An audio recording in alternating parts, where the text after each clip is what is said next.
ઝાડવું ઊભું હોય ને મારીને તમારી જેવો માણા હાથની માલ પર કુવાડેલીની ઝાડવાના કાપવા જતો હોય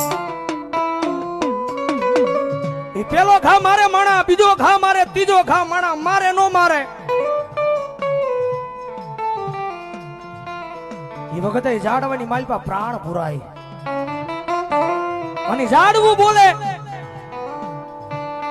કે હું મારી અંદર એક જીવ છે એટલે જ હું અહીંયા ઊભું છું.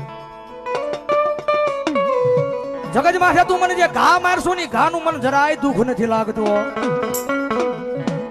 તો કુવાડીના ઘા મારે ઘા નું દુઃખ નથી લાગતું, પણ તારા હાથની માલે પાસે હાથો છે ને એ હાથો અમારો બન્યો છે. પણ તને એક વાત કહેતો જાઉં છું, યાદ રાખજે. આજ મારા ને મારા હાથેલી તું મને મારે છો ને, પણ દિવસો યાદ રાખજે જેથી તારો હાથો બનીને તને મારશે ને તેથી તને બહુ દુઃખ લાગશે.